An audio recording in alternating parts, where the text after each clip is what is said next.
Welcome to Inside the Firm, a podcast dedicated to small business owners and hosted by entrepreneurs Alex Gore and Lance Psycho. Each week, they take you on their journey of how to start, run, and grow a business by bringing you inside their architecture and real estate development firm. Get a behind-the-scenes tour of how these business leaders manage their clients and foster company culture while creating new and innovative projects. And now your hosts, Alex Gore and Lance Psycho. Welcome to another episode of Inside the Firm. I'm your host, Alex Oxygen Gore. I'm here with Lance Direct and Efficient Psycho. New pronouns just dropped, everybody. We can go into that if we want. We have a great show for you. Basically, one thing I'm excited about, I'm going to read, Lance, 5 things architects and designers regret about their own homes. See if you agree or not.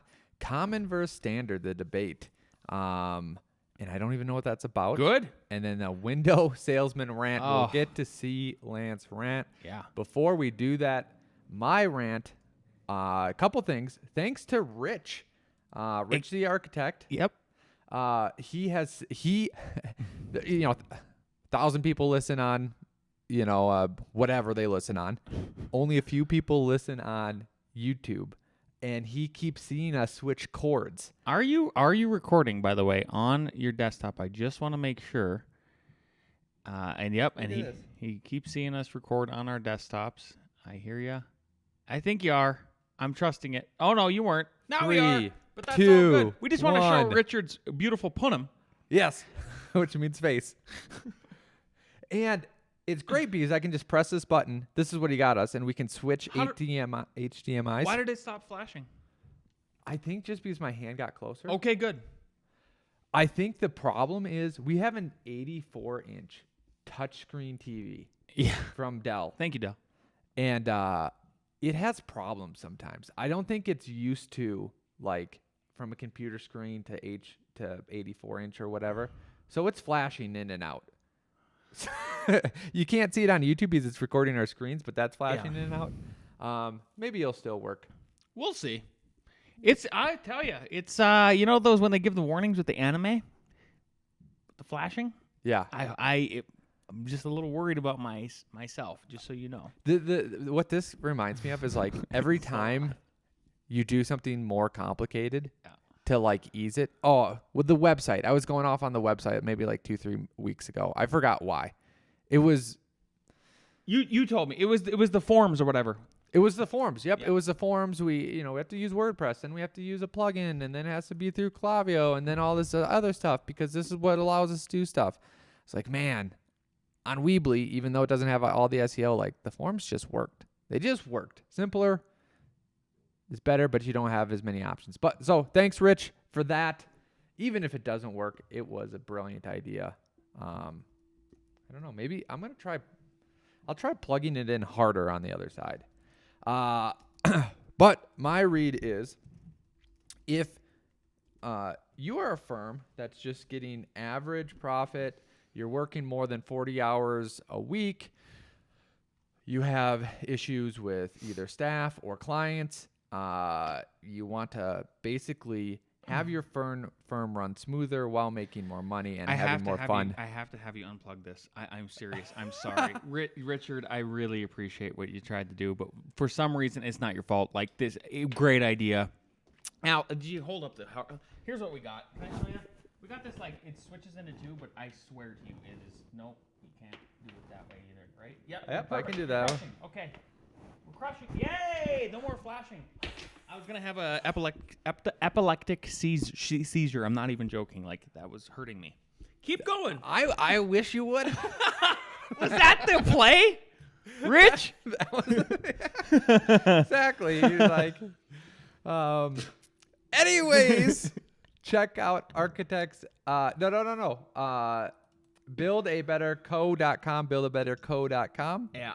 Or email me at akg@f9productions.com. And we were talking about running your firm efficiently, smoothly, with great projects, great personnel, while making a profit. Check it out. Buildabetterco.com or email me at akg@f9productions.com. It'll change your professional life. Duratherm defines the category of all wood, completely custom hardwood windows and doors that deliver on your architect's vision, and everyone knows it. That's why they refuse to rest on their laurels, and while Duratherm brand is built upon their expertise in wood windows, they are proud to announce the introduction of a clad exterior feature for their windows. Learn more at durathermwindow.com. Last but certainly not least, arccat.com. Accurate data is crucial, especially in today's business environment. Outdated and inaccurate data leads to turnarounds, delays, and rising costs. With supply chain and staffing issues, these costs and delays can multiply. That's why a resource like arccat.com is so important. Arcat works with manufacturers to keep their data up to date and accurate and offers it to you easily, accessible, and free. Use Arcat's powerful search engine to find what you need and download it right there on their site without needing to pay anything. Or even register.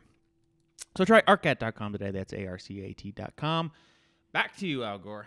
Well, common versus standard debate. Oh, okay. This is a from the construction side of things, which I think also plays into the architecture side of things too, is language is very important to me, and being precise with your language I think is very important to you. Not a huge fan of Jordan Peterson anymore, but I do think there was a lot of great principles he had in his book, 12 Rules of Life, and one of them was about being precise with your language.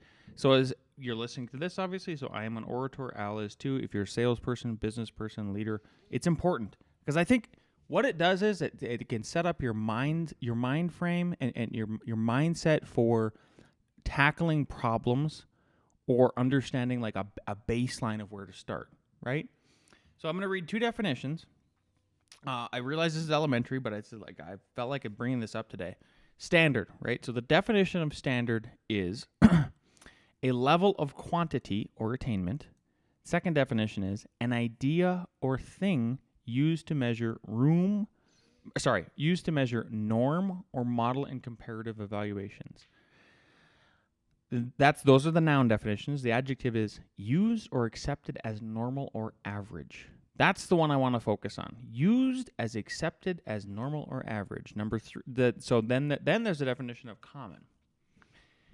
And the first definition, adjective, is occurring, found, or done often, prevalent. That's the one I want to focus on. Builder Al. Yes. Architect Al. Developer Al. Whatever Al. Do you think there are what is the better word that should probably be used in construction of anything custom, right? Anything, and almost, like, you could argue that almost every building is custom. Even if it's like a Costco on a different site, it's probably custom to that site, right? I know, you're weighing it. Is it better to say, this is standard practice, or this is common practice? Go back to so prevalent or like found. Standard, a level of attainment. Right here, though, this is the one we're focusing on. Okay. Used or accepted, again, standard. Used or accepted as normal or average. Okay. Versus common, occurring, found, or done often, prevalent. Go back one more time. One more time back to standard. I don't know.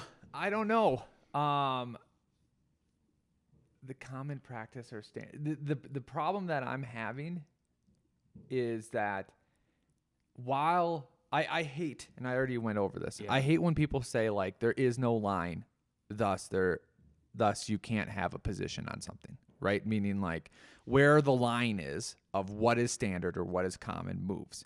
Because I remember a very seasoned developer and builder being like, what's a reflected ceiling plan? It's like, well, that's standard or common, whatever word you want to use, right? So, yes, there's that, but there's just gaps in people's knowledge, and that's fine. So, like, if you say, here's the problem. If you say there's a standard level for building or common, you're saying there are 100 different standards. Yep. Maybe even 1,000. Okay. And I would fight back as like, okay, but honestly, you can only expect 70 or 80% of those to be like the standard that people actually know. Oh, due to the knowledge gaps. Yep. Okay, your thoughts. That was actually really good. I'm glad you brought up the knowledge gap. So that's actually where this comes from. This comes from I'm getting questions all the time from the field as the GC, and actually I guess sometimes from the architects too. Like, well, what's the standard? Ooh, I instantly start thinking about that word and I go, standard to what? Standard to this project? Standard to the industry? And they go, no, just like the standard. And then my brain goes, there is no standard. There is standard to project X, project Y, project Z, standard to those specific, like a very specific thing. I think it's like more of what's common in the industry. Like, is that what you're looking for? I think what you're looking for is what's more common. And here's why I think it was proven to me this morning. Disagree with me. No, I have a thought. Good. Write it down. Yep. One of our clients that we're building a custom house for right now emailed back this morning and said, hey, because our construction foreman is suggesting, hey, I know you're going to build your own doors, but what we need to know, because we're framing, is what is the tolerance we need to give you for the rough openings? 3 inches overall width, 3 inches overall height, right? Yep. She fires back and goes, I don't understand where the 3 inches is coming from, but what is most common? Oh, it got me right in my heart in a perfect way, because I've literally been weighing these words with our construction foreman for 2 weeks. I'm not joking. Yep. Because it's not his fault. It's not his fault. He has knowledge gaps. No one knows everything, right? Yep. So he's just trying to learn, again, like he's trying to fill those knowledge gaps. So his coping mechanism to fill the knowledge gaps is to ask the question, what is standard? And I keep having to, again, relay in my mind, go, standard to what, right?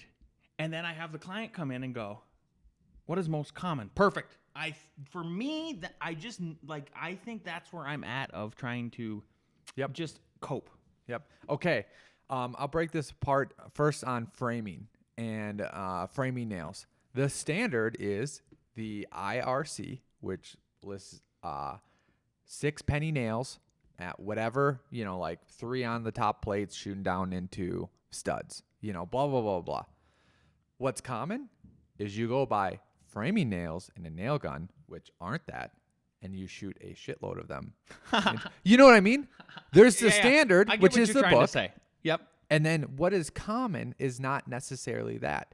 So another example might be like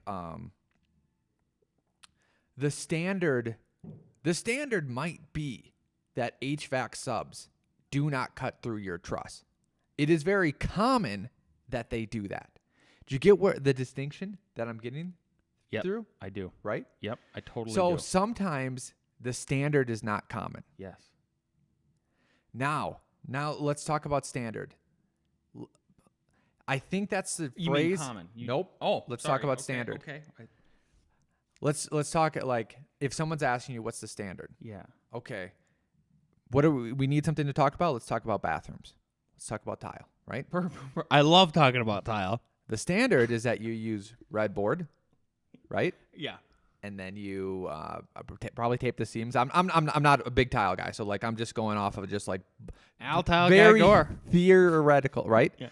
And then on the base of it, like not only do you have that, then you have some waterproofing layer. I'm listening. Yep. Right. That's the standard. That's the standard, right? For this discussion. Yep.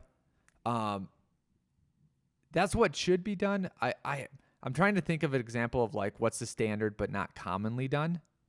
But that's where like I would use. I'll tell you. Can I give you a layup? Yeah. Schluter, or not Schluter. Yeah. The Schluter waterproofing. Yep. You know these membrane sheets. Yep. Is a grade up, because you're right. Like, what is the baseline standard? That's a great way of putting it too. The baseline standard. Yep. Yeah, the baseline standard for showers is exactly what Al was describing. Yep. It is the fiber cement board, and then you put red guard over the top, and maybe you may tape the seams or not. You just red guard over it. But like, yes, baseline standard. Oh, now we're going above that because it is more expensive to do that stuff. Yep. It's better. But that might. But honestly, sometimes common is better than the standard. Sometimes common is worse. Yes. You know what I mean? Yes. So that's the difference is like, okay, if we're talking about the standard, we're literally going down to like code and stuff like that. If we're talking about common, then it's like, okay, what normally happens? This is what normally happens. That's the difference. Yeah. Okay, perfect. I just thought it was worth bringing up. Yeah. Like I think if you end up becoming an architect builder, I'm just trying to help everybody understand, like, I pretty much guarantee this is going to happen to you. That you're going to come up, that these words are going to come up in the practice. Because it's not only coming from the field and my guys in the field, it's coming from the owners too. Like, it was just totally proven to me. I'm not joking, Al. That email came in last night ahead of this podcast, and I was like, I got to talk about this. The fact that these words are literally in my ether is like, first of all, there's some woo-woo with it, you know? Yep. And I was like, I got to do it. I'll give you another one too. Okay. The standard for parapet top coping is to slope either to both sides or one side. The common is no one does that. You know what I mean? Yeah. Yeah. So like, I would love for you to bring up those examples to our foreman just to tell them like, this is why I see it different in those words. Yeah. Right? Yeah. Yeah. Yeah. On to, I think, right? The next one. Yeah, on to the next one here. Tyler Suamala, our friend over at... Favorite copywriter / marketer. Dude, he's so awesome. He's so awesome. He knows he is. He's got a beautiful post here on the LinkedIn I wanted to talk about, bring it up to Al. So he's got some slides. I think there's like 8 of them. Yep. Profit in architecture is taboo. Design is the hero, but that's destroying the industry. Second slide. Because design and profit are understood as mutually exclusive, with the exception of Starchitects, most feel that in order to execute their vision, they must compromise profit. We believe we must charge lower fees for the ideal project, allow scope creep to please the client, eat additional costs of greater design. Guess what this then produces at Mr. Al Gore? It produces more work hours. We don't want that because you got to hang out with those boys. I got to go hang out with my boys. Mm-hmm. It produces lower salaries, less benefits. Profit isn't the enemy; it's the catalyst for change. Ooh. If you continue to ignore it, everything else suffers. Your employees, your business, your culture. Oh, good point, Tyler. The industry. Yeah, 100%. We're just like it's like the snake eating its tail. Unlearn the separation of design plus profit. Focus on their alignment. Understand how profit is generated. You can create incredible designs and operate a profitable firm. So join this. Tyler's just not. I just thought these are great points, and I wanted to ask Al because Al is his middle name is Profit. It is. Al, Profit of Profit. Yep. Gore. So if you like what Tyler's doing, go check him out at tylertactics.com. Do you believe, like, what do you think about the take that, how many architects buy into that, in order to do good design, I'm going to blow all my design fees because I'm just going to spend more and more time. And this is on the heels of us coming back down from NDSU earlier this week, giving critiques to fourth-year design students, sitting with Mr. Derek Maher and knowing that, like, he gets the bones right, but he also gets the details right.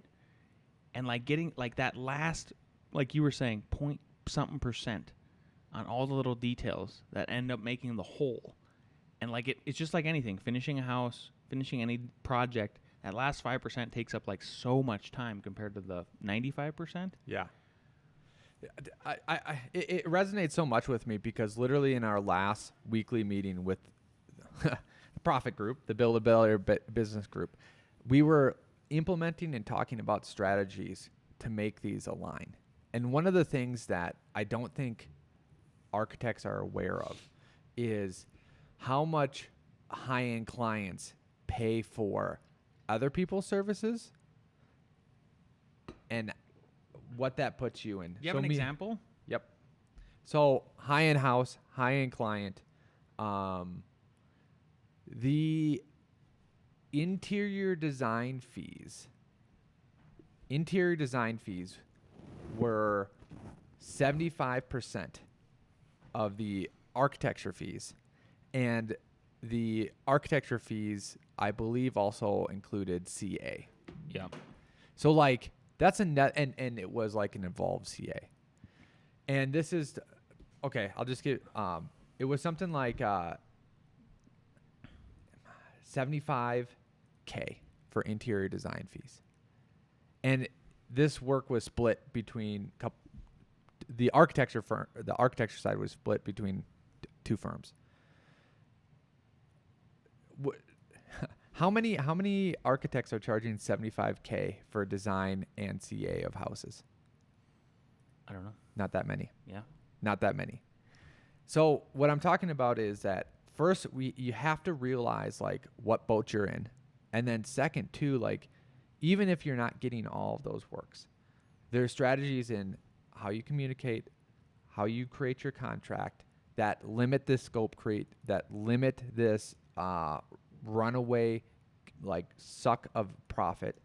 And then there's ways too, like in the CA phase, to get more money, and all of this is in line with the goal of a better project, a better profit, and better and having people actually being happy and them being profitable doing the work too. So like I couldn't agree more. I think that we spend so much time on the design of going to your point of Derek Maher, our friend and great designer, Really good designer. of getting those details right and iterating on those details and then rendering those details and then showing people and getting critiques.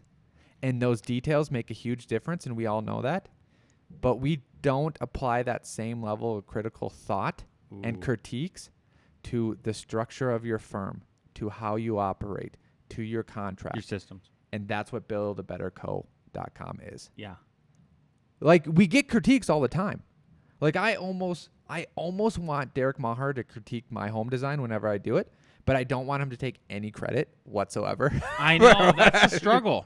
But that's only because it's my house. Like we're doing another project. I'm gonna have Dude, them- I thought about the same thing when I thought about my house. I was just going to give you the remote. I thought about the same thing. With that, I was like, but then he's going to get some credit. yeah. I can't do that.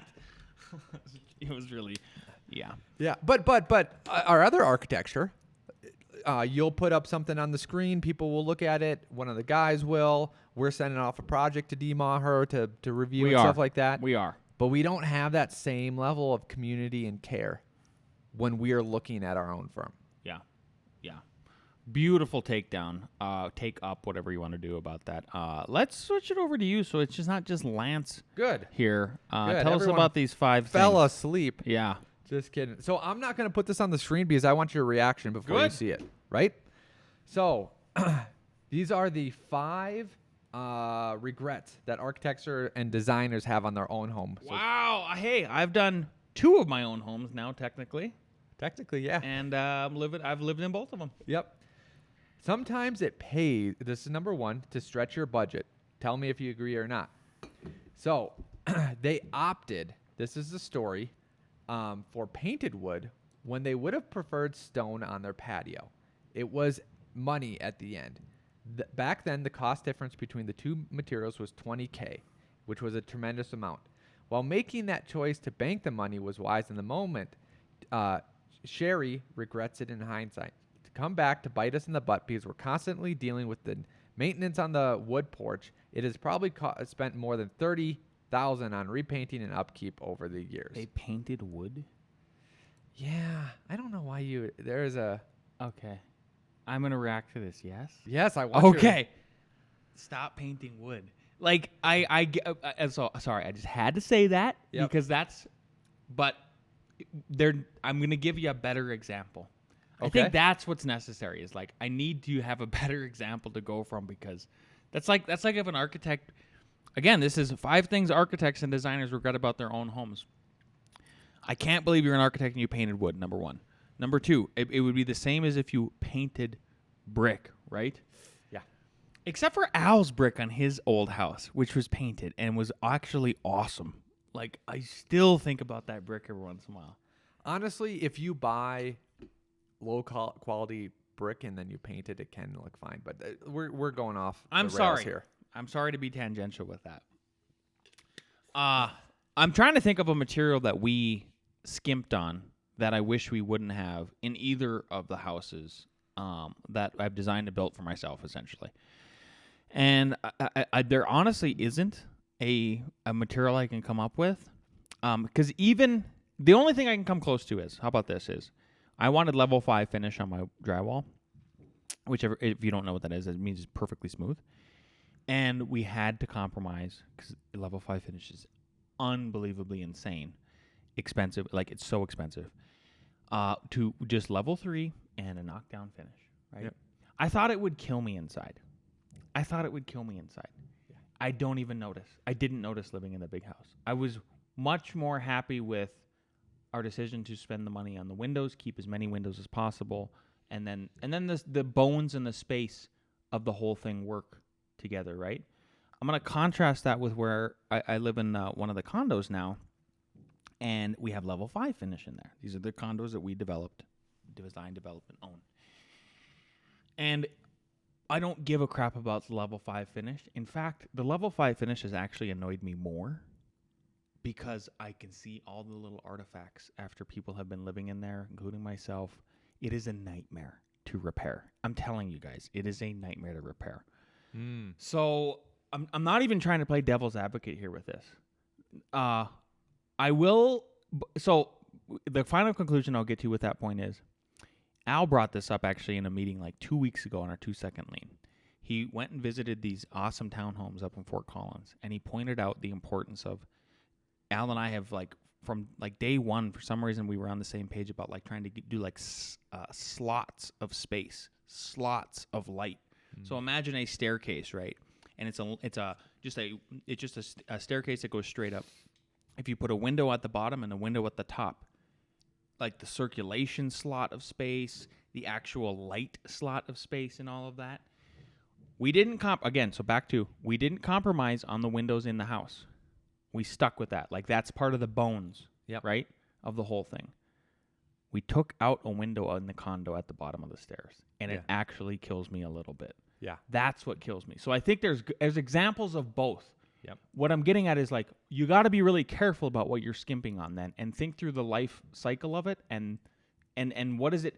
What it reminds me of is what Rhett was saying when we were up there. Rhett Fiskus, who's been on this show, architect up in North Dakota, good friend, and he was saying to us, he goes, so a lot of my budgets that I'm dealing with, architect-wise, are so tight. I have to make sure that they can't destroy the bones of it. Yep. And like, as long as I get the bones right, then it's okay if they swap out materials and start painting brick or whatever. But I never compromise on, because I don't allow them to, because that's the way I design it. Windows, space, form, the big stuff. Yep. Okay. I like it. Moving on to regret number 2. Take time to investigate switching to electric. So at the time, her subcontractors recommend sticking with gas in parts of her home. With the baby on the way, she didn't have the energy or time to question it. She now wonders if it was the right call. I wish I would have had the capacity and foresight and to look at alternatives. So she wished she would have completely converted the gas from gas to electric. There are 2 real reasons why. I prefer the move from combustible appliances, indoor air quality, and sustainability.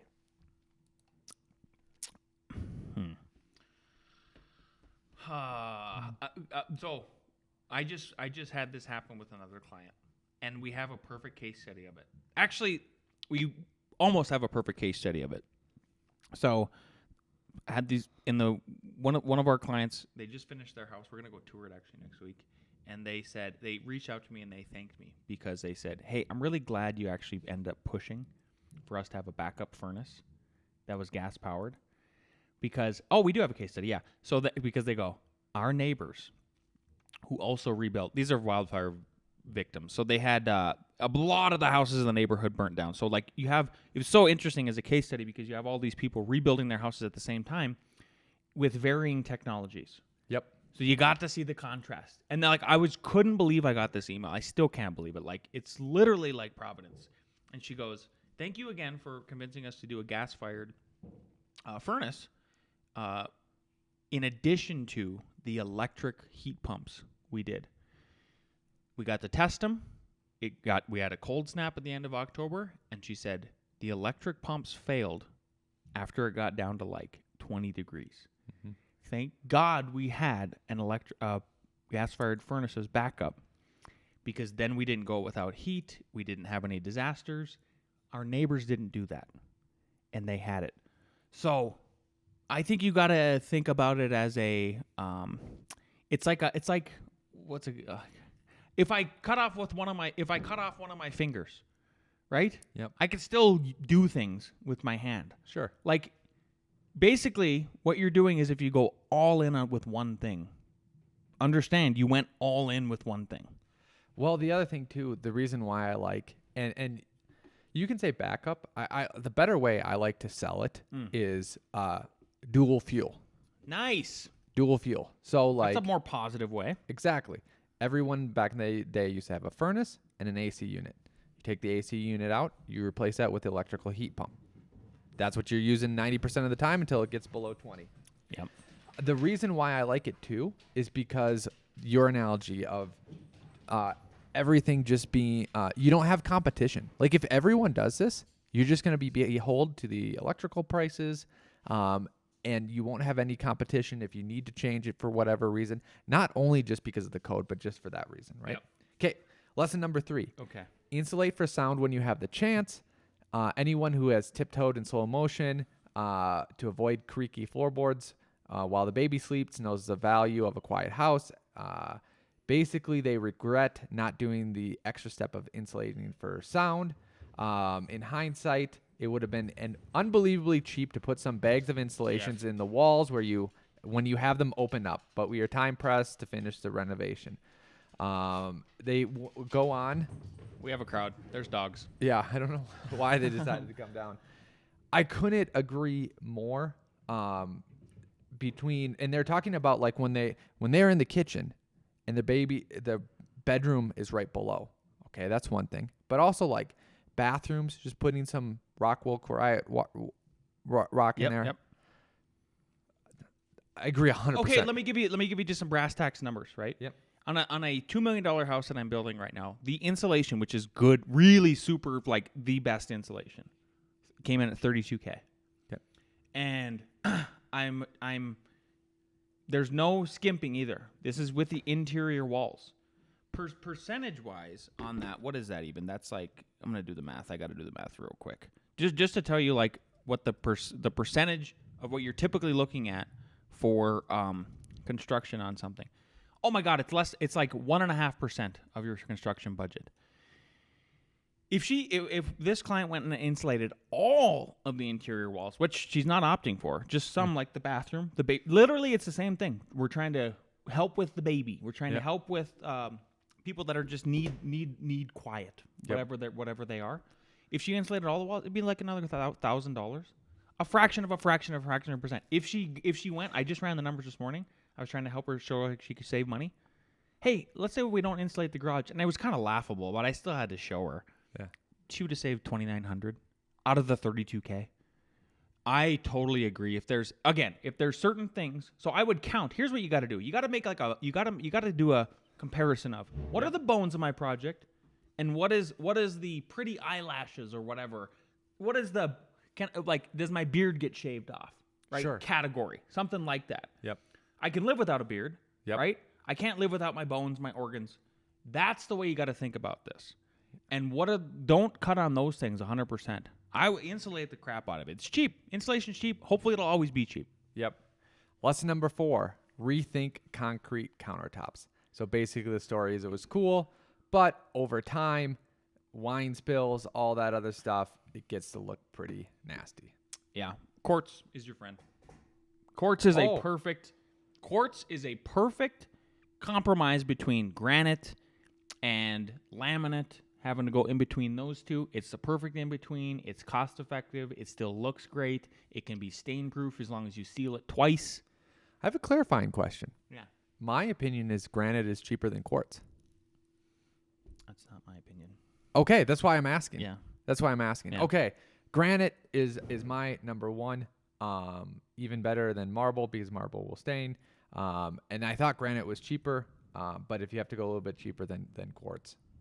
So there you go. Fifth one. Have a clear design plan and don't rush it. Basically, they were talking about. If you can just massage, yes. Yep. Jeez. Can you just, dude? Marinate. Well, let me ask you this. This is hypothetical. Let's say next year, by the end of next year, Al has enough. I know your goal is the same as mine. Like, we both want to buy land. I want to buy land again, right? Yep. You want to buy land. Yep. We want to do our own houses. This will be the first time you do yours. It'll be the third time I do mine. Yep. Let's say we both buy it at the same time. Sure. Don't you want to just kind of not do it fast? Don't you want to like move slow? I want to not build it for 3 or 4 years because I know I got to go into the bureaucracy of where I'm going to build versus yours is way less. Yep. But still, like, don't you want to like make sure? That's what Lance and I often have, like these little mini competitions that aren't really competition. It's just a reason for us to make fun of each other. Yeah. And then you said it was months ago, like, want to bet who does their, land and house first? And I said no because I don't care about. Yes, he literally said that. Yeah. I go no because I don't. That's not what I care about in this situation. Yeah. So like, spot on. Yes. Like, let's really think. Let's really be critical. Let's get it right. I just wanted the joke. I just wanted the jokes. Yeah. He wanted to. Okay. Okay, I just got a quick rant I got to go through because I think this is important. So I think, so everybody, if you're an architect, builder, one of those two, even developer, you're going to work with material suppliers. And material suppliers are going to try to woo you and get your business, right? Yep. If you are bringing clients into, for example, a Windows sales area, like a whatever it is. Showroom.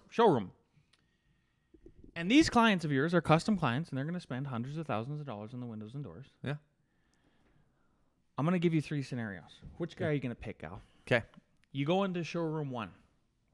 This guy has the quotes printed that he put together.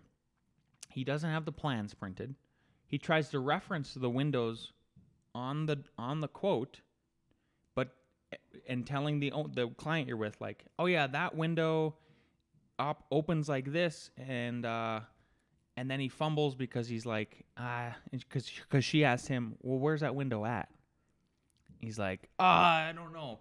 I thankfully saved him. I pulled out the iPad and had it up and all that, and then he goes through like a standard sort of window sales guy or gal thing where they just we walk around, we touch and feel all the products. Yep. That's what we want. We want to touch and feel all the products. We talk about all the options and all of that. Boom. Next day we go to Window Sales Guy 2. Window Sales Guy 2 has all the drawings printed out. He's got them marked up and highlighted. He sits down with you and the owners. He walks through every single window and door. He knows the plans by heart. He makes some suggestions. He asks their opinions. We do the same rigor more of touching and feeling all the hardware. Yep. And on top of that, this guy has jokes. Oh. I knew you would like that. I like that. Yeah. He has great jokes. Yeah. Like the way, third guy. You go to the third guy. Third guy, by the way, let me talk about so the first guy is dressed in all like literally garb like I'm wearing right now. Like swag. Product swag from the manufacturer. Yep. Second guy, same thing, but so that's 1-to-1. Third guy you go to. This guy has a beanie on. This guy has then a plaid, regular old, like if you're in the woods type of person. Yep. He's got a baggy pants on, and they don't fit, and they're above his ankle. Okay. And so that you're just looks like he's swimming in his clothes, and he's wearing like skater shoes. He doesn't look like any of the other professionals that are in this showroom at all. No quotes are printed. No plans are printed. And he's like, so, yeah, what do you guys want to see? And the clients start leading the meeting. Yeah. Which guy are you picking and why? Well, obviously B. Yeah. And because it's self-evident. It is self-evident, 100%. Yeah. Yeah. So I just want to, like, everybody who sells things, including me and Al, bring your A game. Mm-hmm. The big lesson there is, like, you better bring your A game. And you did this recently which landed then, our biggest commercial project in the firm right now. Yep. Al brought his A game. Yep. Al went around, gave him tours of other projects that we have done that are similar. He did the full tilt A game, and he got the project. Yep. That's what you need to do. And that's a great place to end. We'll leave ARE Jeopardy for next week because we have some meetings that we need to go to.